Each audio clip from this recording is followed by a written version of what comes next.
Cami, no puedo ser anfitrión porque si hago de anfitrión te quito a ti el poder y no puedo manejar. O sea, yo les manejaría todo desde aquí. Entonces no puedo hacerlo, no puedo quitarte a ti el ser anfitrión. Estoy como participante. Cami, no puedo ser anfitrión porque si hago de anfitrión te quito a ti el poder y no puedo manejar. O sea, yo les manejaría todo desde aquí. Entonces no puedo hacerlo, no puedo quitarte a ti el ser anfitrión. Estoy como participante.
Sí, Cami, yo tengo que entrar por Sor Pacífica, pero al entrar por Sor Pacífica simplemente me uno. No puedo reclamarte el poder de ser anfitrión, sino yo, por ejemplo, lo tengo en este momento aquí, pero nadie está pidiendo acceso. Además, si alguien pide acceso, yo no puedo dárselo. Entonces, si te quito a ti el poder de ser anfitrión, tú no podrías seguir grabando. Y si yo me salgo, todo el mundo se sale. Entonces, no puedo, Cami.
mitad egipcio y mitad hebreo. Además, ¿qué más hay en la vida de Moisés?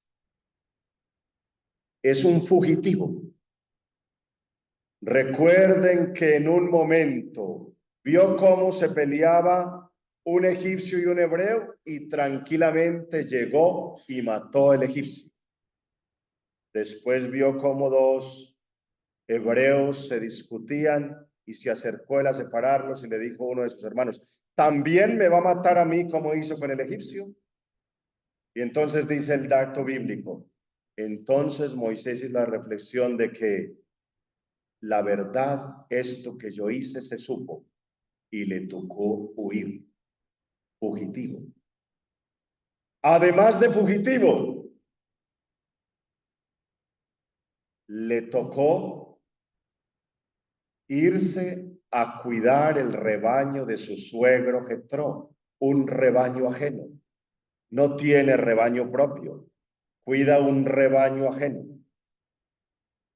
Más, cuando Dios lo llama, Señor, no sé hablar. Yo no sé por qué Dios llama para liderar el pueblo un hombre que no sabe hablar, un tatareto. ¿Cierto? No sé hablar. Dios le dirá, ahí está Aarón.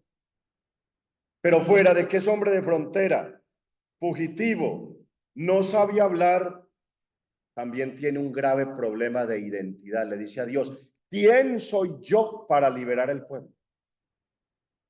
¿Quién soy yo para liberar al pueblo? Además, intentó liberar al pueblo por su propia mano y fracasó.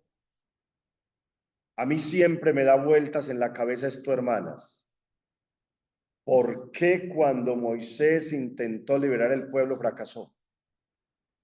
En lugar de Dios haber aprovechado en ese momento eso para decirle a Moisés, Moisés, es que el liberador no eres tú, soy yo. Y yo soy el que libero a través de ti.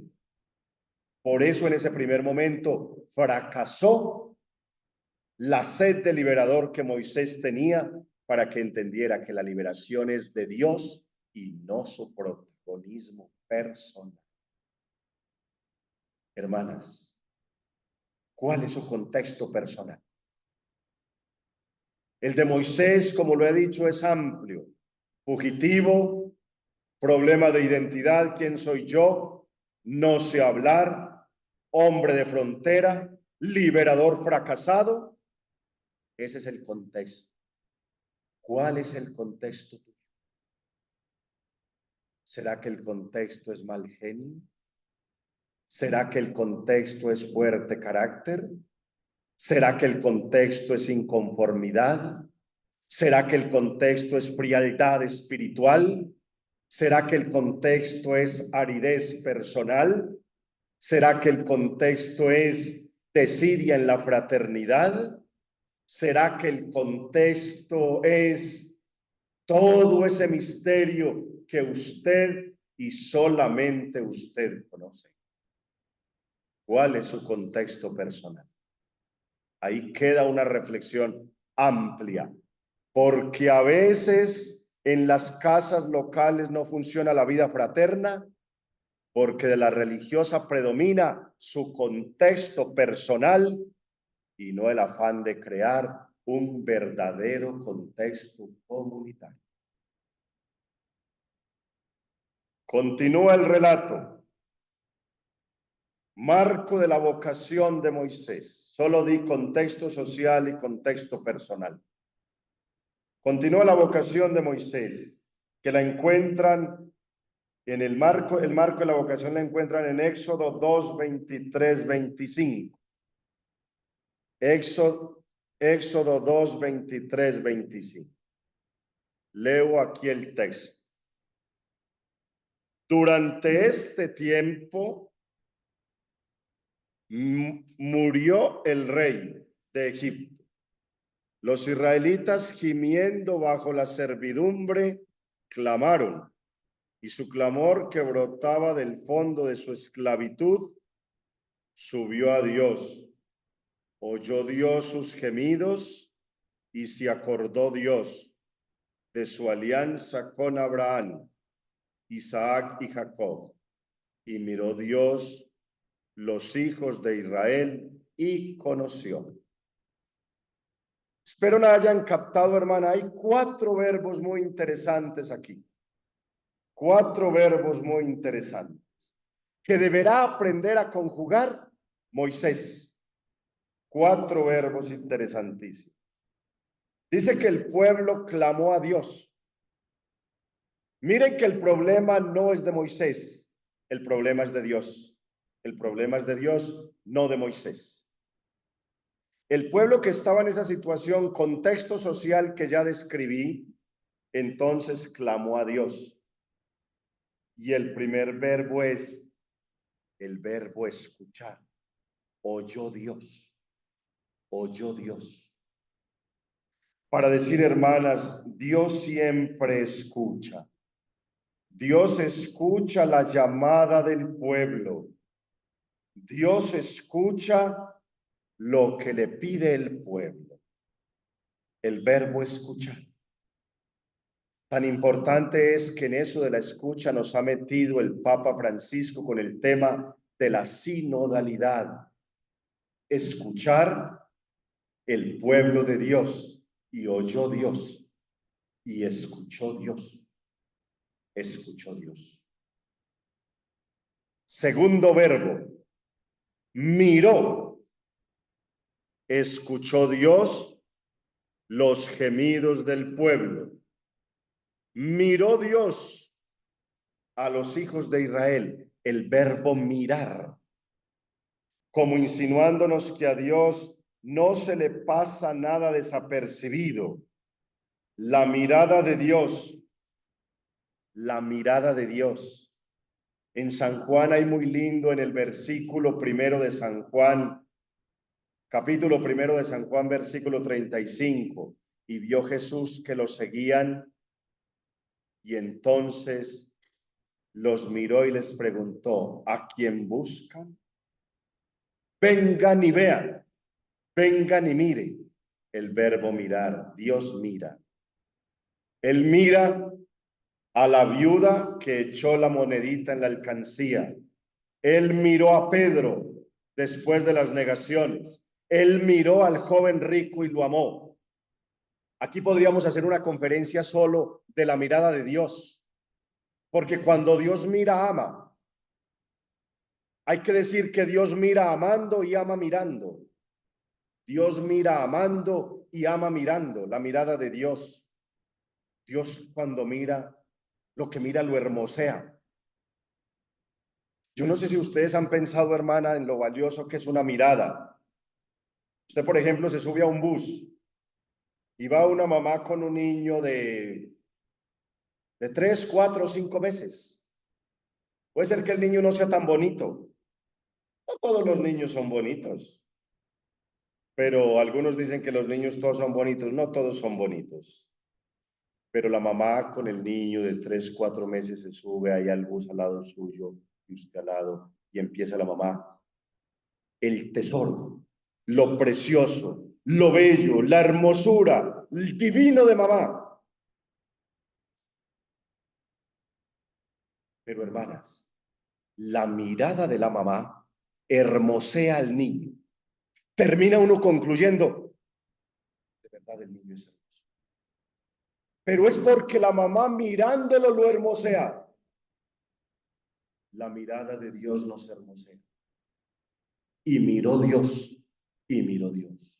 Escuchó y miró. Segundo verbo. Tercer verbo, se acordó. Se acordó. Recordar es volver a pasar por el corazón. Por eso lo de Apocalipsis. Has olvidado el amor primero. Hermanas, recordar es volver a pasar por el corazón. No olviden el amor primero. Y Dios se acordó. ¿De qué se acordó? De la alianza. Se acordó de la alianza. Se acordó de que él era el primer comprometido. Cuarto verbo, y conoció. ¿Conoció qué? Conoció la miseria, conoció la dura situación en que estaban viviendo los israelitas. Observen, hermanas, la pedagogía de Dios. Moisés tendrá que aprender a conjugar esos verbos, a escuchar, a mirar, a recordar y a conocer. Necesitamos religiosas que aprendan a conjugar esos verbos. Hermana, ¿usted por qué no escucha? Hermana, escuche. A lo mejor una animadora de la fraternidad, hermana, venga, hagamos comunidad, hermana, oremos. Y la hermana, no, es que yo salgo para el colegio. No, hermana, es que yo tengo tal cosa. No, hermana, más tarde, hermana, hoy no puedo. Hermana, estoy deprisa por tal cosa. Hermana, escuche. Escuche, hermana. Hay un grave problema en usted si no sabe conjugar el verbo escuchar. Y es muy bonito. Es muy bonito el estilo que ustedes manejan. Entiendo que tiene una animadora de fraternidad y muchas de las rectoras que están en los colegios están allí bajo el acompañamiento, bajo la animación de la animadora local. Eso es muy interesante porque así la rectora modera sus ímpetus, porque a veces el que nos den un oficio necesitamos ser muy equilibrados para que no se nos suban las ínfulas. Y entonces, hermana, usted es tan hermana entre las hermanas que debe escuchar. Vamos a orar juntas, vamos a hacer. Pero es que la animadora que yo tengo, no, no, no, no. Hermana, humildad, humildad. Como un niño en brazos de su madre, acallo y modelo. Escuchar, mirar. Hermanas, mirar para ver qué están dando mal, qué están dando bien. La religiosa debe ser una mujer de una gran capacidad de percepción.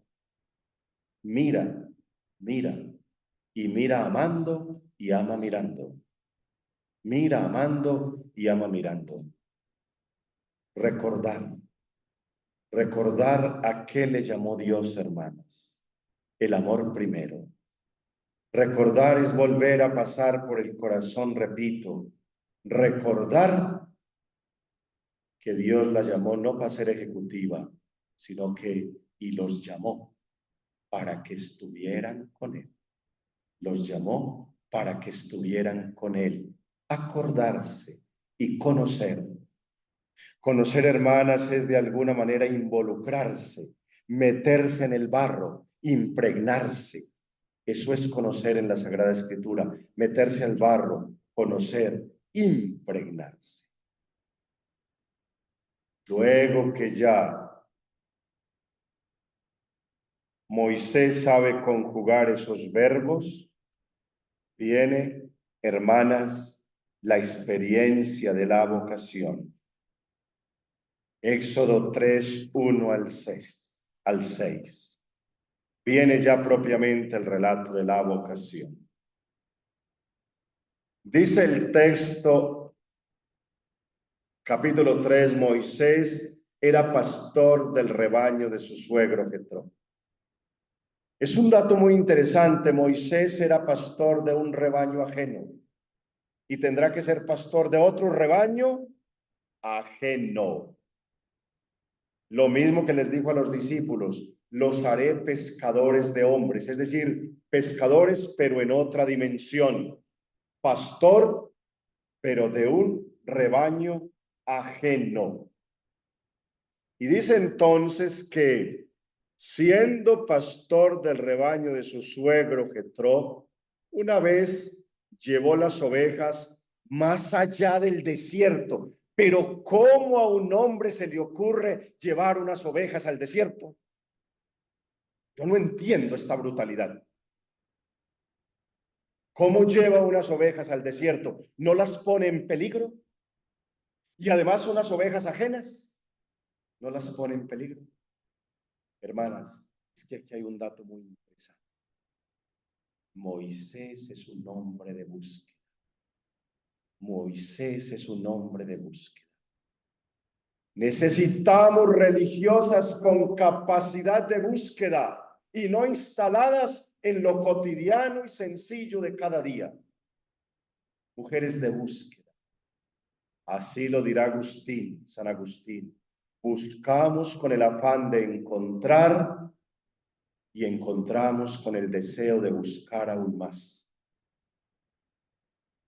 El misterio de Dios supone búsqueda, hermanas. El misterio de Cristo supone búsqueda. No nos quedemos con las mínimas cositas que nos pueden iluminar. El misterio de Cristo supone búsqueda. Hay una parábola muy linda. En algún momento les diré, espero que no se me olvide, pero es esa parábola del campesino que encuentra un tesoro en el campo.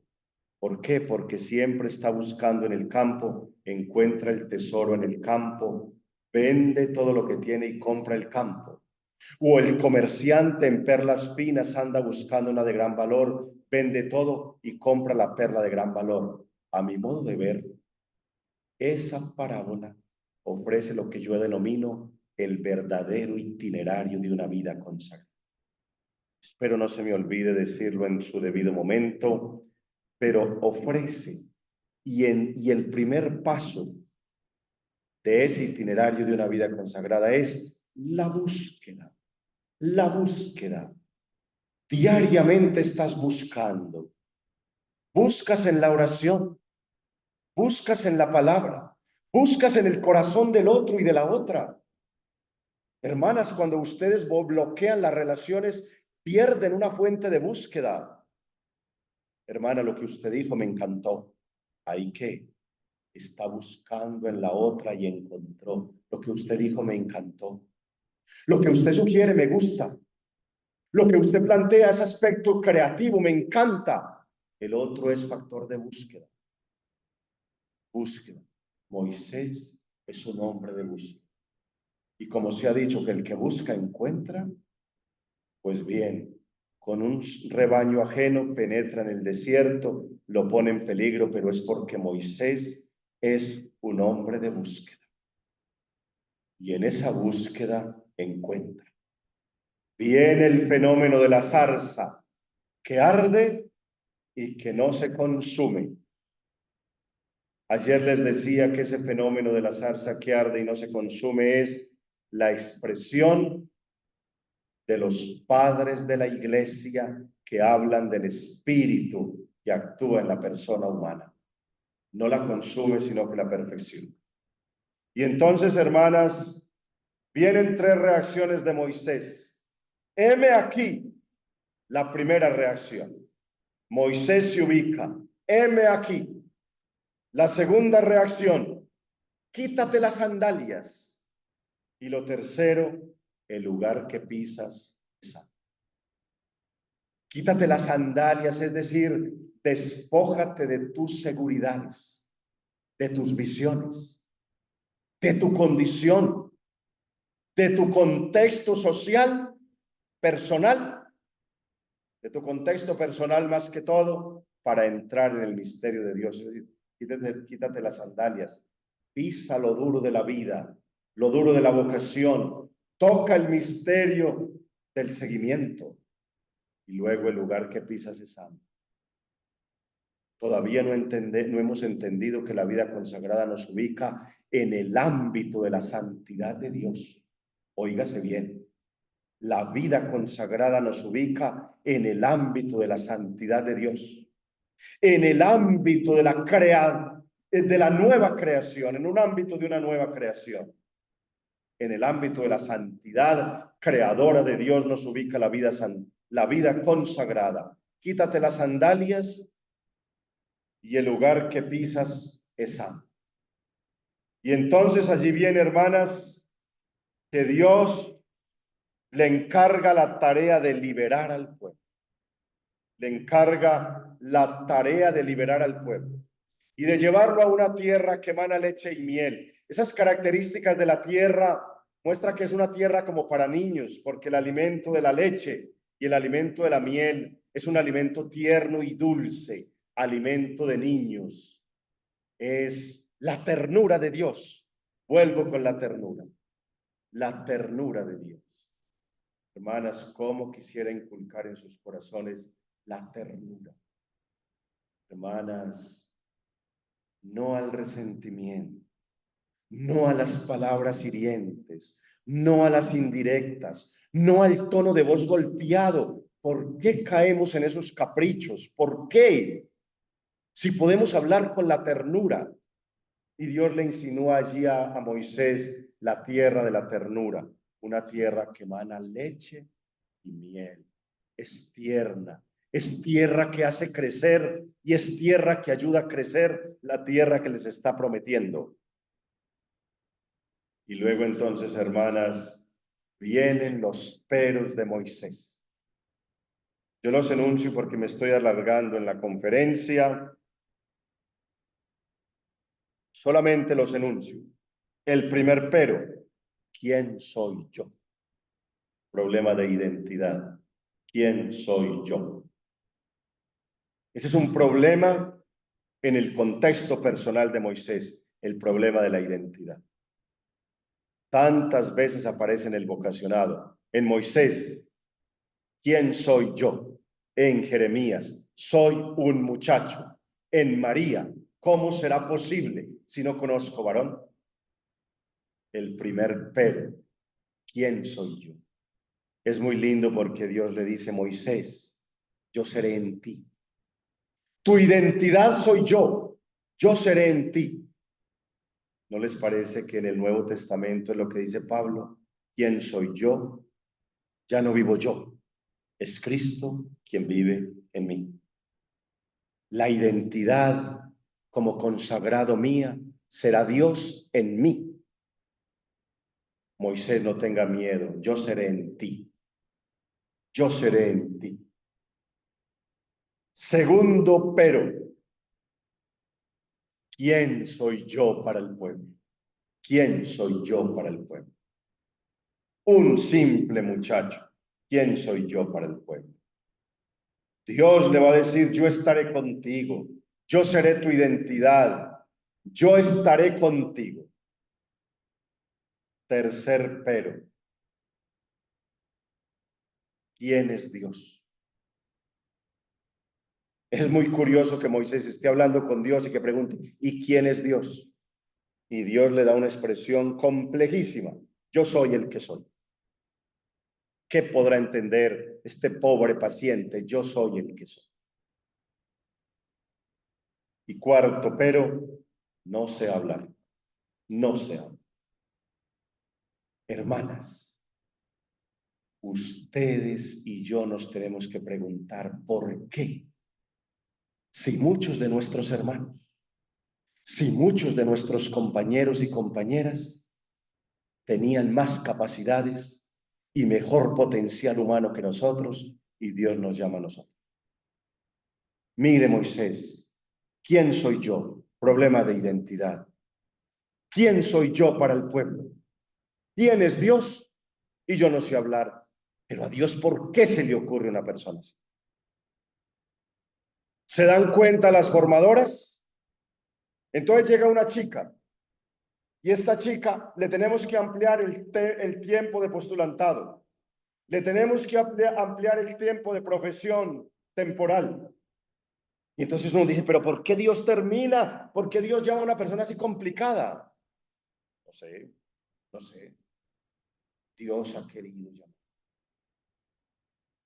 Y no estamos para truncar caminos, sino para propiciar caminos. Hay religiosas que son drásticas para ya, no, y se define y punto. Cierto, el moldear la persona humana es cuestión de tiempo y gasta. ¿Cómo se le ocurre a Dios llamar a una persona con toda esta problemática como Moisés? Es el misterio que nos ha llamado a nosotros, caprichositos y difíciles como somos, y complicados como somos, queridas hermanas, con todo respeto. Luego Dios le da unos signos. Le da el signo del cayado que se convierte en culebra. Es muestra de la amenaza de Dios. le da el signo de la mano que se pone leprosa y le da el signo del agua que se convierte en sangre, expresión del poder de Dios. Finalmente, cuando Dios escucha que Moisés dice que no sabía hablar, Dios le dice, ahí está Aarón. La dimensión comunitaria de nuestro servicio, hermanas. Usted no está sola. Al lado de usted hay un Aarón que le ayudará. Déjese ayudar, hermanas, porque junto a cada crucificado hay un cirineo. Hay unas que son muy malas en el sentido de que diríamos como muy malos como cirineos o muy malos como crucificados. Ni ayudamos a llevar la cruz, ni permitimos que nos ayuden a llevar la cruz. Detrás de todo crucificado hay un cirineo. El crucificado tiene que permitir que se le ayude el cirineo y el cirineo tiene que abrir el corazón para ayudar. Y por eso la dimensión comunitaria de nuestro servicio, ahí tienes a Aarón, que él te ayude, que él hable por ti. En esa casa local, cada religiosa es un cirineo y cada religiosa es un crucificado. Cada religiosa es un Moisés y las otras son un Aarón que le ayudarán con la palabra. Y finalmente, hermanas, en el versículo encuentran capítulo 8, versículo 18, hay una expresión muy linda. Hay una expresión muy linda. Moisés volvió y regresó a casa de Jetro, su suegro, y le dijo, con permiso, me vuelvo a ver a mis hermanos de Egipto para saber si viven todavía. Dijo Jetro a Moisés, vete en paz. Jetro es un viejo maduro que como que intuye que Moisés ha tenido algún encuentro y que Dios le ha pedido una tarea concreta. Váyase, tranquilo, haga lo que Dios le pide. De esos viejos maduros que sabe dar independencia y libertad a la otra persona. Vuelvan, queridas hermanas, a este bello texto, que no solamente nos recuerda los inicios de nuestra vocación, sino que nos confronta. Y si estamos en religiosas que se dejan confrontar con la palabra, entonces, primero, déjense confrontar en la capacidad de escuchar, de mirar, de acordarse y de conocer. Déjense confrontar en la capacidad de búsqueda. Déjense confrontar en la capacidad de diálogo con Dios. Moisés dialoga con Dios. Déjense confrontar también en esa realidad que tantas veces ponen peros y todos hemos puesto peros. Déjense confrontar en que Dios les entrega herramientas para cumplir su misión. Déjense confrontar en la ternura, tanto para vivir la tierra prometida en sus corazones como tierra que emana leche y miel, como para llevar a los demás a la tierra prometida, tierra de ternura. Hay que abrir el corazón para la ternura y llevar también a la ternura. Déjense de verdad confrontar con esta palabra. Mujeres que se dejan confrontar a la luz de la palabra de Dios. Gloria al Padre, al Hijo y al Espíritu Santo.